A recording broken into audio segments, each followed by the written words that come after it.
The movie starts in an apartment filled with gloom and garbage. The place is a complete disaster, with piles of trash bags making it nearly impossible to walk around. The windows are covered in so much grime that hardly any light can get through. The walls are decorated with old calendar pages, taped up to help someone keep track of the days passing by. This is the home of a young man named Atsuro. He's been struggling with severe social withdrawal and deep sadness ever since he failed to get into university. He has completely cut off all contact with everyone in his life, even his own parents. Atsuro feels like his life has no purpose, believing his existence is meaningless. He feels as though nothing new ever happens to him and that everything has lost its charm. One day, while lying on his bed, he's just going through the digits of pi in his head. Suddenly, he makes a devastating decision. He wraps a belt around his neck and ties the other end to a shelf.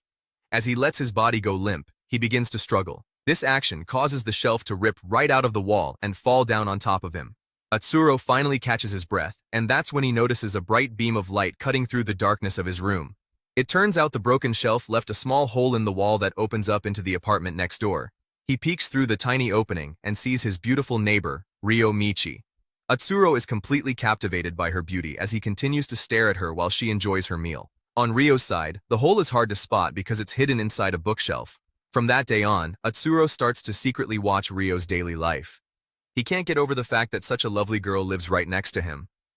The next day, Atsuro sees Ryo leaving her apartment carrying a bag and some books. Seeing this, Atsuro figures she must be a student. He then eats the last of his food, which is just a few cheap snacks. Feeling bored and curious, he spends the rest of the day just watching Ryo. He notices that she only leaves her apartment to go to classes and never seems to hang out with anyone, so he figures she must not have any friends. One day, while Atsuro is snooping, Ryo suddenly vanishes from his view. In a desperate attempt to find out where she went, he leaves his apartment for the first time in a long while. He goes to her door and tries to listen for any sounds inside. As he tries to peek through the mail slot, he notices a girl downstairs has spotted his weird behavior. The girl, Haruko Kawasaki, had come to check on her brother who lives in the apartment below. Just then, Atsuro smells some delicious food. It turns out Haruko had brought food for her brother, but when he didn't answer, she left the food bag hanging on the doorknob and walked away. Atsuro takes this chance to steal the bag, hoping to finally eat some real food.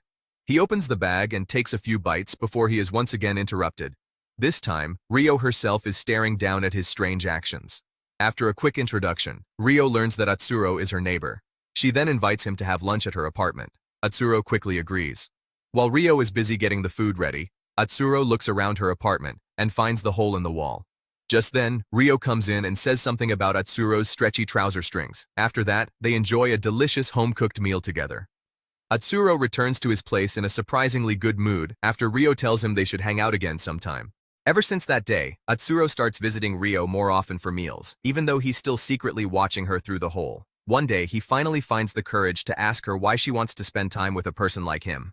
Atsuro tells her that he quit his prep school and doesn't have a job. Ryo explains how quickly they've formed a bond in a short amount of time and that it means a lot to her. Her words touch Atsuro deeply. After quickly finishing his meal, he rushes back to his apartment. He decides to stop watching Ryo and gently covers up the hole in the wall with a piece of paper and a thumbtack. That night, a thunderstorm hits. Atsuro sits alone in his room, desperately trying to come up with a reason to remove the paper. Just then, he hears Ryo's door open in the middle of the night. He quickly tears off the paper, only to see Ryo entering her room. She's wearing a clear raincoat and holding a cutter. Moments later, a man in a suit follows her in.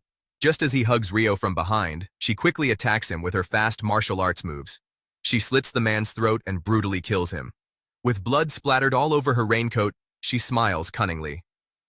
Seeing this, Atsuro is terrified. In his panic, he accidentally knocks against the wall. At that moment, a book falls off Ryo's shelf and blocks his view. Soon after, a mysterious van arrives, and a few men take boxes up to Ryo's apartment.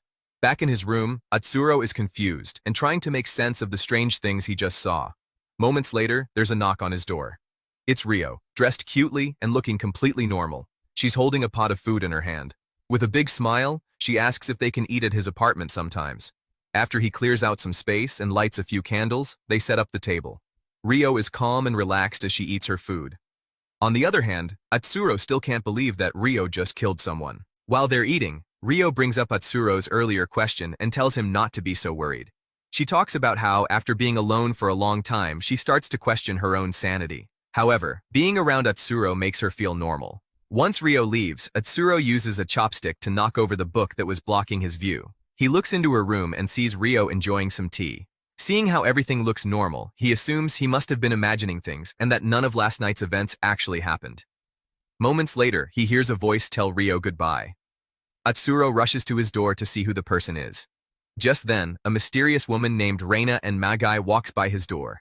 When she looks back and sees Atsuro standing in his doorway, he quickly slams the door shut. She calls his name and pauses for a brief moment before leaving. The next morning, Ryo runs into Atsuro on her way to university. She offers to let him use her washing machine to wash his clothes before asking him to eat at his place again. While washing his clothes, Atsuro remembers the murder scene. However, his admiration for Ryo makes him believe she's innocent once again. Looking forward to eating together, Atsuro rushes home, cleans up, and sets the table. Later that night, while he's waiting for Ryo to come over, he hears the door to her apartment open. He looks through the hole and finds Ryo killing another man, this time with a bee tattoo on his arm. Just like before, she's wearing the raincoat. Using her kung fu skills, she slits the man's throat before smiling cunningly. Atsuro quickly realizes that he wasn't imagining things. Ryo is actually bringing men to her apartment and killing them. In shock, he screams, which makes Ryo notice the hole. She sticks her box cutter through it before looking directly at him through the hole. Terrified, Atsuro runs out of his apartment, and Ryo chases after him through the streets with the cutter in her hand. Using the emergency exit, he gets to the rooftop of a building. However, Ryo quickly catches up and traps him there. She asks him if he saw her kill the man. Atsuro admits that he's been watching her for a while and that he already knew she was a killer. She finds it interesting that even though he knew she was a killer, he still came over to eat with her. After that, Ryo walks up to kill him. However, Atsuro explains that he once tried to end his own life by hanging himself. That's when he found the hole in the wall and saw her. He immediately fell in love with her and realized that being with her felt better than dying. After finding out that Ryo is indeed a killer, Atsuro becomes hopeless once again. He drops to his knees and closes his eyes, ready for her to kill him. Surprised by Atsuro's feelings, Ryo walks up to him with the cutter. She grabs him and puts the cutter to his neck. She's fascinated by how Atsuro has no reaction at all, and she decides not to kill him. When she asks him how he feels at that moment, Atsuro says he wants to date her. Surprisingly, Ryo agrees, and then she proceeds to lick the blood off a bruise on his lip that he got while running away from her. Just as Atsuro is about to kiss her, she stops him and asks him to continue spying on her. The next day, Haruko finally gets to meet her brother, Kawasaki, who is happily playing with a cat. She tells her brother to stay in touch with them since their parents have been worried about him. After giving him the food she brought, she notices Atsuro on the terrace and greets him. Later, Atsuro is washing his clothes using Ryo's washing machine. After that, the two of them have lunch at his place. Ryo is surprised at how clearly Atsuro could see through the hole in the wall. Atsuro apologizes to her and promises to fix the hole, but Ryo tells him to stop. Atsuro can't believe he's dating such a beautiful girl like Ryo. After that, Atsuro tells Ryo that he likes everything about her, which makes her a little embarrassed. He promises to get a job so he can be a better boyfriend. Atsuro ends up working at a convenience store, but every time he uses a box cutter, he can't stop thinking about Ryo brutally killing those men. Despite that, he continues to date her. Later that night, he comes home and sees Ryo waiting for him by the hole. Atsuro feels that it would be better if they were in the same room together. However, Ryo believes they should not be in the same room at night now that they are dating. After that, Ryo asks him to go with her to university the next day. It turns out she just wanted him to carry her microwave to the university because the one in her lab wasn't working anymore. After being so isolated for so long, Atsuro feels self-conscious being around so many people. Just being at the university is making him feel insecure. However, he gets over it when Ryo proudly introduces him as her boyfriend in front of her classmates and friends. During lunch, he looks at Ryo with love, thinking he's the first guy she had ever dated. After that, he tells her about his plan to retake the entrance exam next year. He wants to become a better person for her, someone who deserves to be with her because he can't imagine a future without her. Ryo just laughs, finding it funny that he thinks he needs to be good enough for someone like her. She reminds him that she's a murderer who has no intention of stopping. She goes on to tell him that she has been doing this for a while now. Later, after class, Ryo asks if he's hungry. On their way to the restaurant, everything seems normal. Just then, Ryo stops and puts on her clear raincoat. She then grabs a woman right there on the street and kills her, splattering her blood all over the wall. In shock, Atsuro turns his face away when Ryo asks him if he's okay. After that, Ryo openly starts killing people in front of Atsuro. During their dates, Ryo would grab any person she wanted and slit their throat right in the middle of the street. At this point, Atsuro starts to wonder if she just picks her victims randomly, but she admits she follows her own strange rules and even keeps a list of local criminals. Seeing that Ryo is mostly killing criminals, Atsuro asks her if he can see her as some kind of hero for justice. The two of them laugh about it as Ryo continues to kill people. However, Atsuro quickly realizes that it just doesn't feel right seeing her kill people like that. At work, Atsuro is surprised to see that none of her victims are ever reported or talked about in the news. That afternoon on his way back from work, Atsuro runs into his neighbor Kawasaki. The two of them talk about how cute cats are.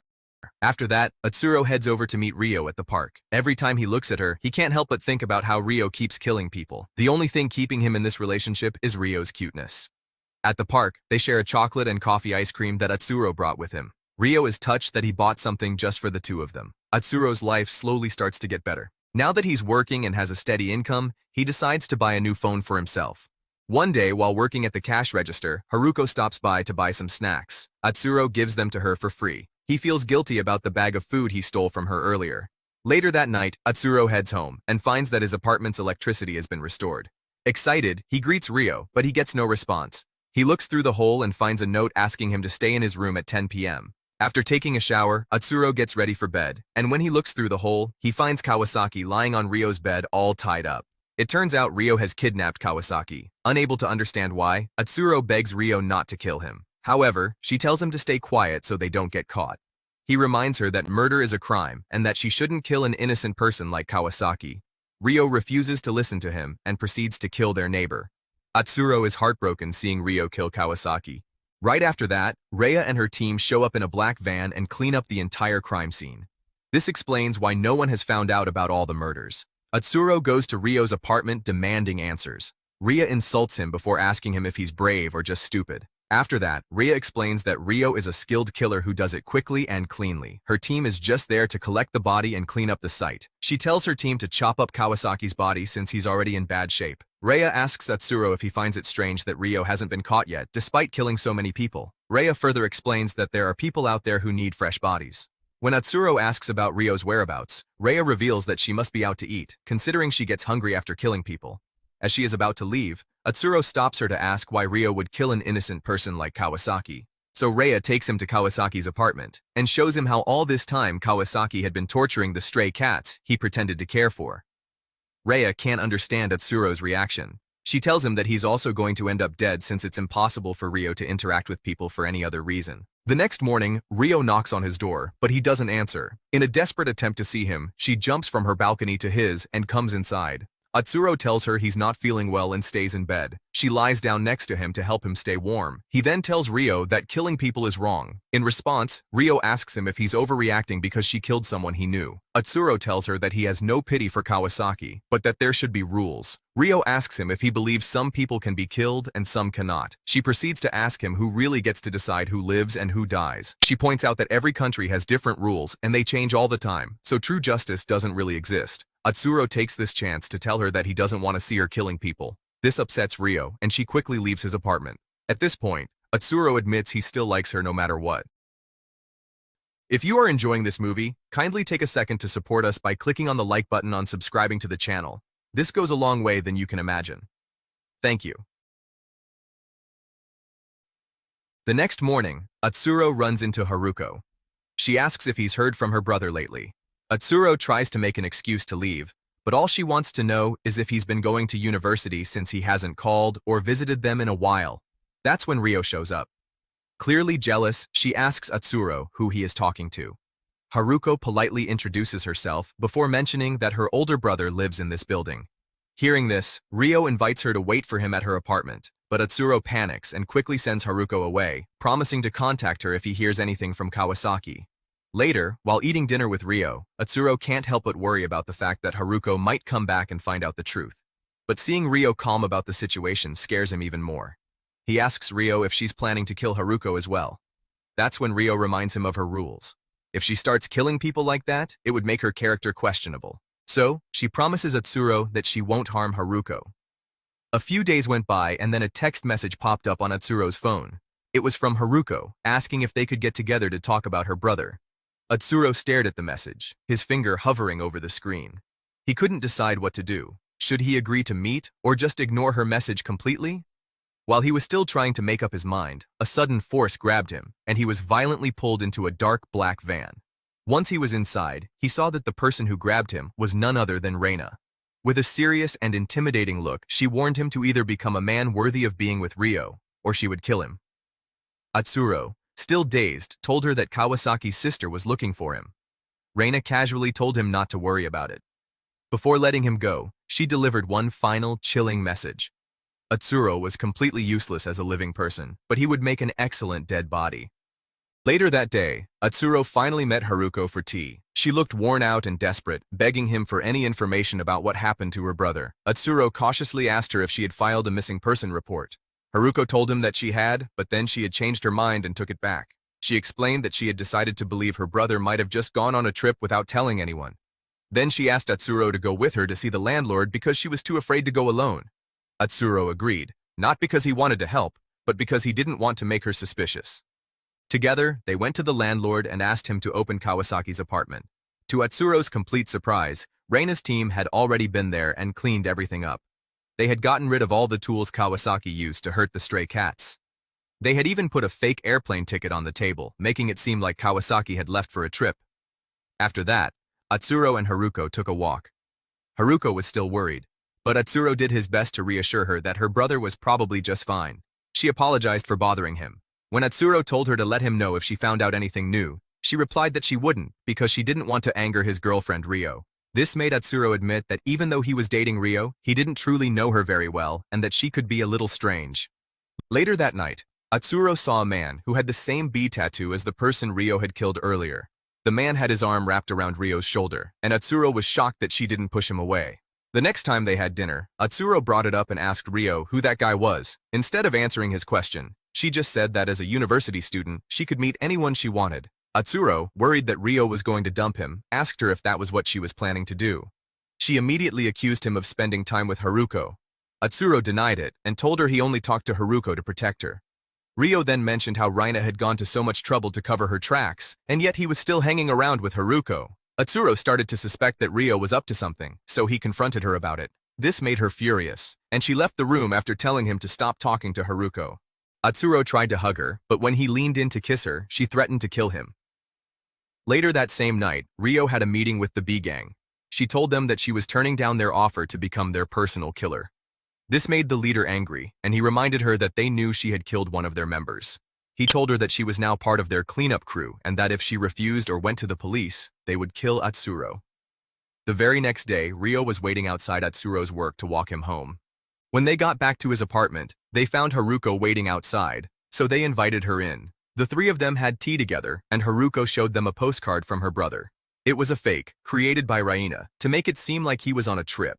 Haruko said she was stressed out about what she was going to tell her parents. As she was worrying about Kawasaki not answering his phone, she suddenly passed out. It turned out that Rio had drugged her tea and was planning to kill her. Atsuro tried to stop her by reminding her that she didn't kill people to keep them quiet. But Rio just told him that she made her own rules. Atsuro was scared that if she kept killing people like this, the police would eventually find out. Rio then threatened to kill him by slitting his artery until he bled out.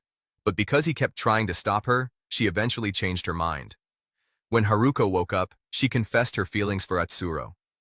Their moment was interrupted when Reina's team showed up, expecting to find Haruko dead. As Haruko was leaving, Reina warned Atsuro not to confuse Rio. She told him that this was the first time Rio had ever wanted to kill someone and then didn't, and that Rio would never be able to truly connect with him. Reina threatened Atsuro to leave Rio alone.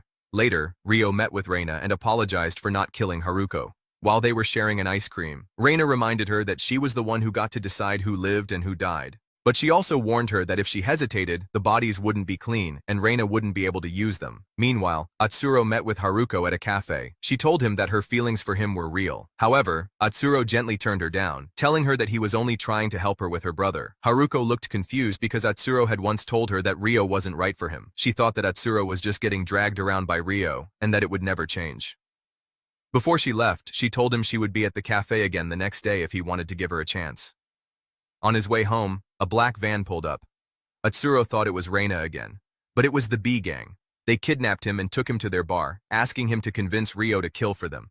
Atsuro refused to do what they wanted, so they threatened to go to the police before slitting his cheek and letting him go.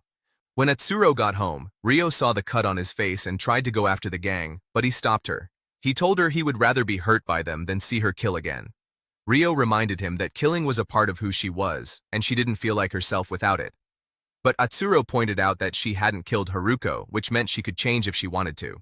He confessed how much he liked her, but Rio felt he didn't truly understand or accept her. She told him that she didn't believe they had a future together and left in tears, asking him to cover up the hole in the wall. Later that night, while Atsuro was working at the convenience store, Reina came in to buy an ice cream. She told him that Rio had asked for a major cleanup soon. Atsuro still struggled to accept all the killing, but Reina claimed what they had was a rare bond that no one could break. That night, Atsuro heard strange sounds coming from Rio's apartment. He rushed to look through the hole and saw Rio killing another person. This time, she wasn't smiling after the killing. Instead, she was crying. This made him believe that the B-gang must have forced her to do it. At that moment, Atsuro had a powerful realization. Rio might not change or need him, but he couldn't deny the fact that he desperately needed her. After calling Haruko to tell her he couldn't meet up with her, he went straight to the B-gang's bar. Atsuro begged them to stop making Rio kill people. But when they didn't listen, he pulled out his box cutter and tried to fight them. Of course, he was no match for the entire gang, and they quickly overpowered him. The gang threw him to the ground and started beating him up. The gang leader then grabbed him and tried to cut his neck the same way Rio does. Just then, the power went out, and sleeping gas filled the room. As everyone started to pass out, Rio showed up in her transparent raincoat. She was initially surprised to see Atsuro there, but when she noticed he was hurt, she became furious. She grabbed his cutter, and using it along with her own, took down all the gangsters. Rio killed the gang leader before helping an injured Atsuro onto the couch.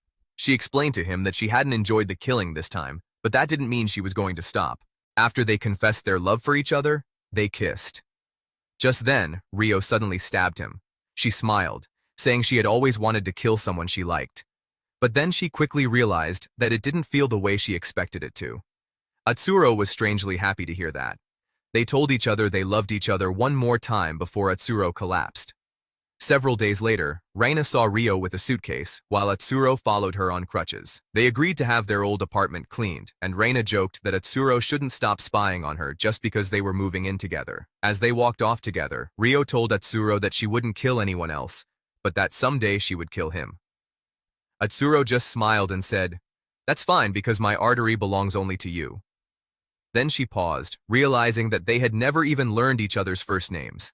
They laughed as they finally introduced themselves properly. They then shake hands, like it's the start of something new. If you've made it this far, then you are destined for this. Hit the like and subscribe buttons. Thanks for watching.